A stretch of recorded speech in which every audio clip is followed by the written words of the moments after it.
Hey everyone, Derek here, welcome back. It's been a while since my last video, just over a week. I apologize for that. I was actually on vacation and out of town last week, but I'm back now and ready to bring you some new videos. So this here is a team deathmatch on the map Terminal. I am playing with Doug, Rick, and Seminole Corps. And this video basically serves to highlight our typical strategy when it comes to this map, how we like to hold down this particular area. This is the usual spot that I watch, right behind the luggage cart. Gives me the opportunity to catch guys as they come around the corner in that Burger Town area, and also allows me to catch enemy players as they come running through the bookstore, as you see right there. All you need is a couple of the people. Ideally, you'll have somebody also watching that bookstore area, and then you'll have somebody else watching, I guess, the A flag area, where you're at the counter and you have a line of sight down on the corridor that leads to the plane, and also you watch the entrance from that middle corridor, which leads from, basically connects the bookstore and the enemy team spawn. And the strategy works very well, as you see here. I'm already starting to use my kill streaks. Got my attack helicopter right there. But anyways, that's basically our strategy.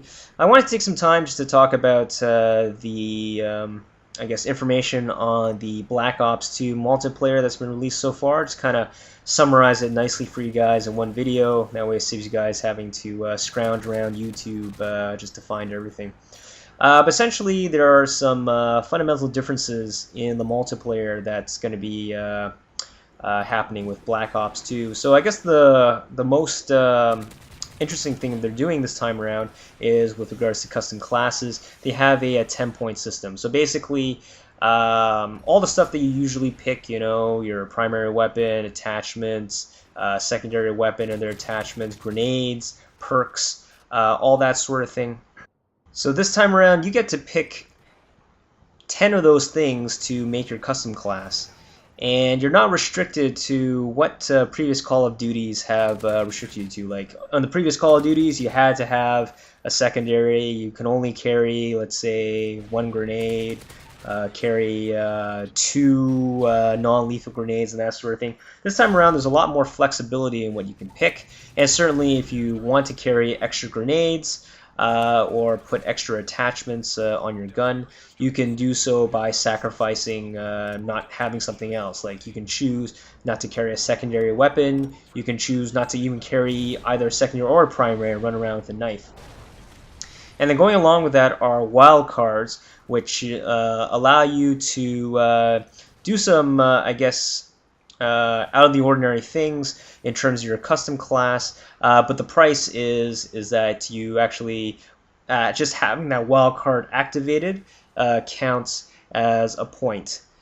So for instance, let's say you wanted to have 3 attachments on your gun, you would have to have you would have to pick the wild card for that to do that, which costs itself a point. And then you add the 3rd attachment onto your gun, in which costs another point. So they're basically they allow you to do extra things. Some of the other ones include basically having more than 1 perk from the same tier, like having 2 blue perks, 2 red perks, or 2 green perks. There are wild cards for each of those. So again, the cost is you have to pick the wild card, which costs a point, and then you pick your 2nd perk from that tier, which basically costs another point. So basically, having a wild card essentially doubles the amount of points it takes to get that extra custom class characteristic, if you want to call it that. So this is pretty interesting. Definitely multiplies the number of combinations when it comes to custom classes that you can come up with for your character. The only problem is with these sort of things is the issue of balance. So hopefully there won't be too many balance issues. I'm sure there'll be for the next couple of months testing out how each, all these different wacky combinations can play out against each other, and hopefully it doesn't give anyone too great of an advantage over other people. Feature that they're bringing to Black Ops 2 is their Shoutcast and live streaming capabilities that they're building into the game itself. So now players have the ability to live stream their games right from their Xbox without having to have a capture card. And the Shoutcast mode is an enhanced spectator mode that gives lots of information about what's going on in the match, allows you to switch between the different points of view of all the players on both teams, and essentially allows you to do your own play-by-play commentary of the match you're watching, and looks like you're able to live stream that as well. And this is great in that gives more, I guess, players in the Call of Duty community the opportunity to get involved with commentating and live streaming without necessarily having to shell out 100 or 200 bucks to get a capture card. And the last main thing that I wanted to mention is that in terms of kill streaks, point streaks, and that sort of thing, it looks like they've expanded upon the point streak system that Modern Warfare 3 started out with. So in Modern Warfare 3, you got basically a point streak towards your, I guess, kill streaks. So usually, if you kill somebody, you get a point for that. But in the objective games like Domination, Demolition, that sort of thing, whenever you capture a flag, plant a bomb, that sort of thing, you would get a point for that as well. So it helps you encourage more, I guess, objective-focused play. And they're expanding on that when it comes to Black Ops 2. You're getting points for doing a lot of other things as well, in addition to, capturing objectives, killing people. Like if you throw up a UAV, for example, even though it's not, getting you any kills, it's helping out your teammates. And so if somebody gets a kill while you have your UAV up, you'll get points for that as well. So that's great in that, they've expanded on that system, and it hopefully will help to promote more objective-based play in this particular game.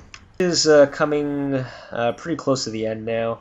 I hope you enjoyed the video and found it very informative. If you did, please give it a like, favorite, and I hope you guys subscribe.